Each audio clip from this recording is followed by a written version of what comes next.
Walter Collins was a modest man to all appearances. In his mid-70s, he has a calm appearance, with silver hair and deep eyes that reflect years of experience and wisdom. He was a wealthy man, although no one would have guessed that from his appearance. Over decades, he built his fortune through wise investments and strategic business decisions. To those who knew him, he was the epitome of humility, a man whose simple choices spoke volumes about his character. Walter's wardrobe consists of old coats and sturdy, comfortable shoes. He doesn't care about brands or fashion trends.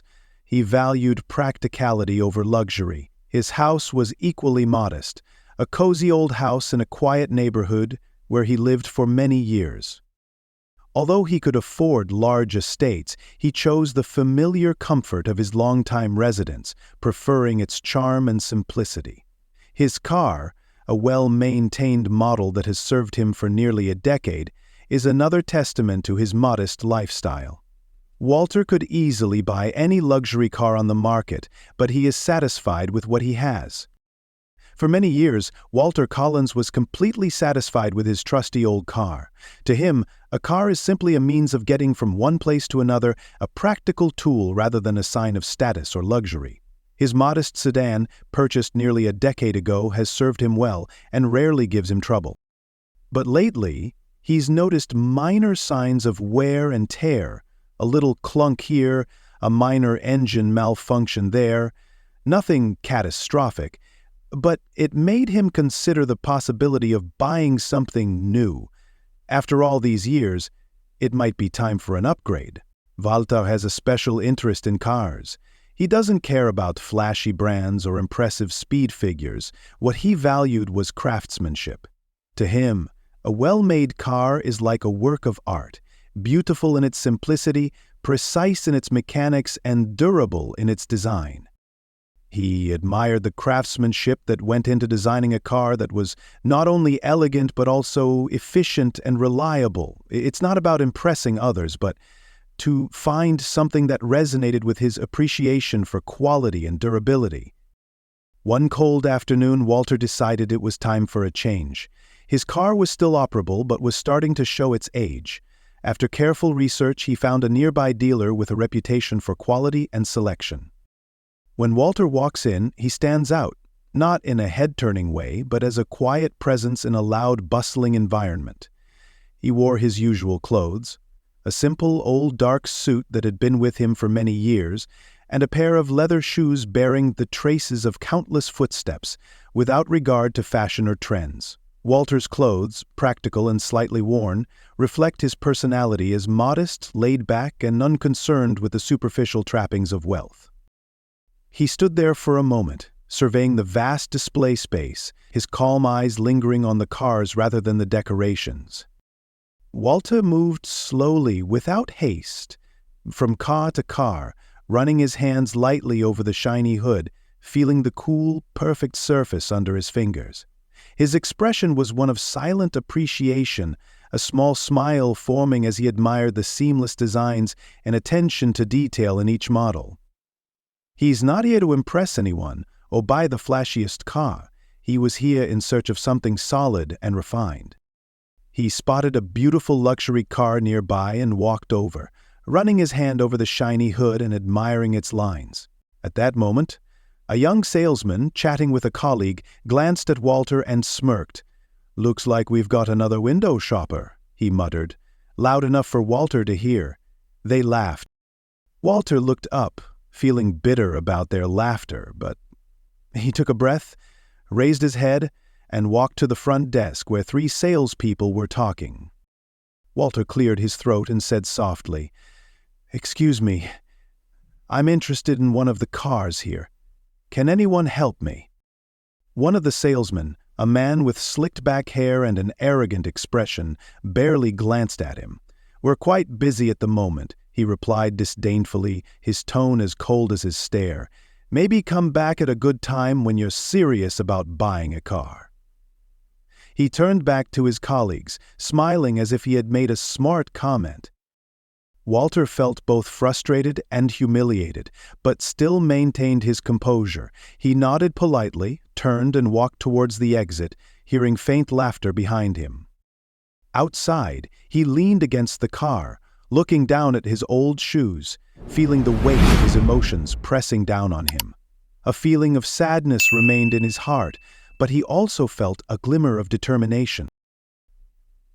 "Maybe they don't respect me because they think I'm not important," he muttered to himself, clutching his car keys. But they were wrong. When Walter gets behind the wheel, he thinks about all the years he spent building his life, treating others with respect, and valuing people more than appearances. That night, after some consideration, Walter called a few of his business associates. By the next morning, his plan was implemented. The next day, Walter returned to the dealership, a look of quiet determination in his eyes. This time, he didn't come here to buy a car. When he entered, the salespeople from the previous day were still in the showroom, bustling about with their usual confidence. When Walter walked in, the general manager Tom, a middle-aged man with a practiced smile, noticed him and approached. "Good morning, sir," Tom greeted, his voice laced with politeness, though his expression showed a hint of condescension. "What can we do for you today?" Walter smiled gently. "Good morning, Tom," he replied, holding out a folder. "I came here to talk about some changes we want to make to the farm." Tom's face wrinkled in confusion. He glanced at the papers, then looked back at Walter. "I'm sorry, what changes are we talking about?" Walter's voice was calm but determined. "These are the papers completing my purchase of this dealership," he said, seeing the recognition on Tom's face. Tom's hands trembled as he read the papers. His previously confident smile was gone, replaced by a look of shock and embarrassment. "Wait, you bought that dealership?" he stammered. "Yes," Walter answered, quietly, but with a force that left no room for doubt. Hearing the noise, the remaining employees gathered around, eyes wide with confusion and disbelief. Several people recognized Walter as the person they had ignored the day before, and they exchanged worried looks, suddenly realizing the seriousness of the situation. Walter took a deep breath and spoke to the whole room. "I came here yesterday to look at the car, hoping to receive a simple, polite, and respectful reception," he began, his tone even.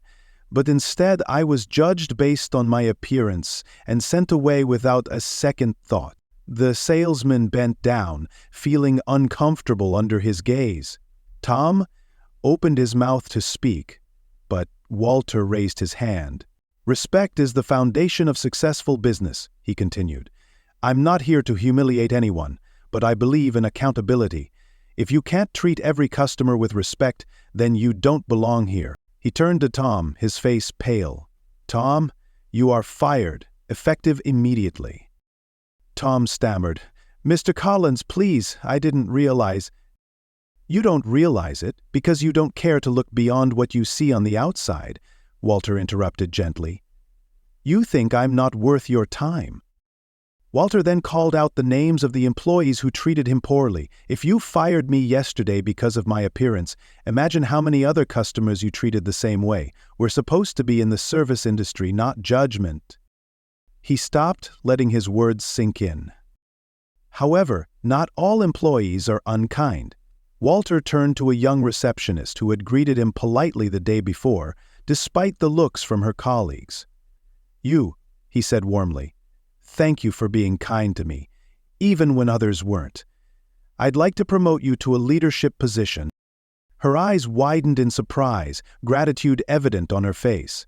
"Thank you, Mr. Collins," she whispered, her voice filled with emotion. Walter tackled each employee in turn, firing those who contributed to the toxic culture while elevating those who demonstrated integrity and respect. By the end of the day, almost half of the staff had been replaced, and a new era for the dealership had begun. Over the next few weeks, Walter worked to reshape the dealership, instilling a new culture of respect and kindness. The dealership's reputation quickly changed, and customers noticed the positive changes. Those who felt unwelcome returned, and new customers arrived, drawn by stories of a business that values everyone who walks through its doors. One afternoon, As Walter was walking through the gallery, a young man wearing a simple jacket walked in, looking around with wide eyes.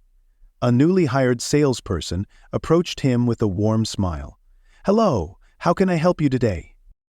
Walter watched from afar, a satisfied smile on his face. This is a working environment that he always wanted to create, where people are more important than appearances. As Walter walked out, he looked back at the dealership, feeling proud and righteous. He turned a humiliating moment into a legacy of respect, proving that one person's kindness can change everything. With one last look back at the bustling showroom, Walter walked toward his car, knowing that his actions had made a difference, not just for himself, but for everyone who entered the dealership. That is, feeling seen, valued, and respected. With a final nod, Walter walked away, satisfied in the knowledge that he had left behind more than just a business. He left behind a legacy, one built on integrity and kindness, that will inspire others long after his death.